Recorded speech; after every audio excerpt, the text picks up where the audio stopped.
Hello, everyone, and welcome back to Clocked In with the Press, hosted at Altman Studios in Brentwood, California. In this show, we highlight members and organizations of the community that we think deserve your attention. If there's a story, we're going to cover it so that you, our listeners, are both informed and entertained. Not everything stated in this podcast is supported by or reflects the beliefs of the press. If you have something to say, let us know through Twitter or Instagram at PressClockedIn or on Facebook at thepress.net. This is your host, Caitlin Gleason, clocking in. So for the story of the day, it is time again for another special segment of Fifth Feature, where every 5 episodes I find a local business or entrepreneur to feature on our podcast. This week, we get to talk to Shelly Tweedy, the owner of the Craft Room here in Brentwood. Before we bring her onto the show, however, let's go over the top stories of the week.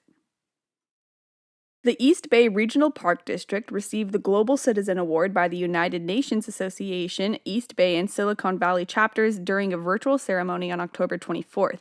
The award recognizes the Park District's leadership role in providing essential services during the COVID-19 pandemic, as well as their alignment with the UN 17 Sustainable Development Goals, which, in part, tackle poverty, inequality, climate change, environmental degradation, peace, and justice. In 2015, the United Nations adopted the 17 Sustainable Development Goals as a roadmap to build a world that is more equitable, inclusive, safe, and sustainable for all peoples, according to the organization.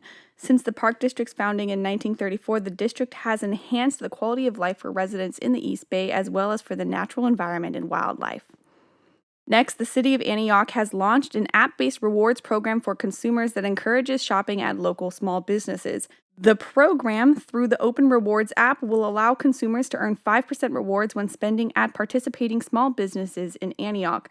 Consumers can sign up now by downloading the app on Apple Store and Google Play and create a profile. Rewards can be used at participating small businesses. A list of small businesses are displayed on the app. Currently, 45 businesses are signed up to participate in the Open Rewards app, and the city is looking for more. The program is free for businesses to participate. Next, a single-story home was heavily damaged in a fire in the 3700 block of Concord Avenue in Brentwood Monday morning, October 25th. East Contra Costa Fire Protection crews, with assistance from the neighboring Contra Costa County Fire Protection District, were able to get the blaze under control in about an hour. The ECC FPD has confirmed 1 person died in the fire. No other information on the identity of the person killed in the fire has been released. Lastly, the Antioch Police Department will partner with the Department of Justice to develop police reform strategies in an effort to make local residents feel safer. The partnership was announced during a joint press conference held by Mayor Lamar Thorpe and Interim Police Chief Tony Moorfield on October 21st that was live-streamed on the mayor's Facebook page. The Antioch City Council has explored potential reform in the past, including a vote at its August 24th meeting to partner with law enforcement and the Police Oversight Committee in developing a policy that protects people from physical restraints or other maneuvers that could lead to potential asphyxia. Antioch is one of only 10 cities nationwide and the only one in California selected to participate in the DOJ 2021 National Public Safety Partnership, a program designed to provide training and resources to local law enforcement agencies while assessing the needs of the specific community to find the best strategies to address violent crime. The partnership began in 2014 as the Violence Reduction Network and included Oakland as part of the pilot program before rolling out the current model in 2017. Cities that participate agree to a 3-year commitment that includes an annual summit on violent crime and an audit of existing department policies to develop and modernize approaches to better serve the community. Those were the top weekly stories. Let's get back to the main topic. Here with me today is entrepreneur Shelly Tweedy. Hi, Shelly. Hi there. Thanks for having me. Of course. Thank you so much for coming on. So how long have you lived in Brentwood or East Contra Costa County? I've been in Brentwood for 6 wonderful years. I love it here. Okay, where'd you live before that? Newark, Livermore, Long Beach. Okay, so you went to a few places. Yeah, and I love Brentwood. Brentwood's my favorite. Before you opened the Craft Room, what did you do for a living? I was actually in banking for about 10 years. Did not have a passion for banking, but I will say that it taught me a few things that I do carry in my job now. Good customer service. I love the operations of running my branch. So I was able to carry that over to what I do now, but I definitely love what I'm doing more. Is the Craft Room your full-time job right now? Yes. Tell me about your inspiration for the Craft Room. What made you decide to kind of take the leap and open up the business and go from banking to working in the crafts? It was really our community. Mm-hmm. I felt like there was a void for things to do just for you and your family. So whether it's you want a night out with your girlfriends or you're looking for a place to have your child's birthday party, I felt like I could bring something different. So like an all-inclusive creative space was kind of the idea that you were going for. Yes. And when did you start up? February of 2019. So it hasn't been right that long. before the pandemic. Oh, yeah. How did you keep it afloat during the pandemic? Like, did you do a lot of like YouTube tutorials or what was that like? I did. And I really feel like I didn't do it. It was the community. I have to go back to, we live in Brentwood, the best town ever. I did a lot of kit sales. I had a couple retail shops. I had people buy custom pieces. So I kind of just clawed my way through and kind of still feel like I am clawing at times, but I just love what I do. So I'm going to Yeah. So tell me about the craft room more. What services it offers, popular programs that you have, and stuff like that. Yeah, there is really something for everybody. So I have a lot of string art nights. I have paint projects. We have cookie decorating, cupcake decorating, charcuterie board design, flower arranging to create these beautiful floral centerpieces. Yeah, there's a lot going on. There's really something for everybody. I even have other solopreneurs come in and teach whatever it is that they're good at. So I rent out the studio a lot to other makers, and I feel like that keeps the shop fun and fresh, and there's always something different happening. One program that I'm really proud of right now is my after-school craft club. So that's for kids. I really think of it like it's for the little Shellys out there who didn't play sports, didn't have an interest in sports. But the sketchbook was their favorite book. Yeah, and just crafting and cutting and gluing and painting. And so I have those sessions Tuesdays and Thursdays, and I've had just the best time with those kids. I'm super lucky that I get to hang out with them every week. What's the age range for that after-school program? That's kindergarten and up throughout elementary school. When it comes to arts and crafts, a lot of people say that it can be really therapeutic and fun, but is often way too expensive to maintain on like a regular basis. Like I used to love painting, but those canvases were super expensive. As a person who runs a business based on arts and crafts, what would your advice be to people who are trying to get into more creative hobbies but have trouble funding it?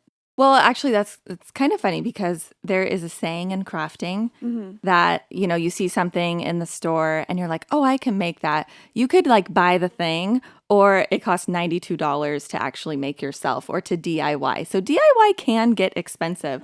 I would say try, and it's not just me in town that has, you know, kind of cool art projects and crafts. You know, do sign up for a class. See if you like that thing. You know, you don't have to commit fully to buying all the supplies for what you're thinking of getting into. Try it out first and see if you like it. So I would say start with a class, make it fun, go with a friend. So dip your toe in the water before you jump in the pool. Yeah. What is the hardest part of your job? And on the flip side of that, what is the part that you enjoy the most? Well, easily what I enjoy the most is connecting with everybody that comes through those doors. So whether it's the kids coming in and we just get to have fun and craft, or it's the adults and having these meaningful conversations, I really love it all.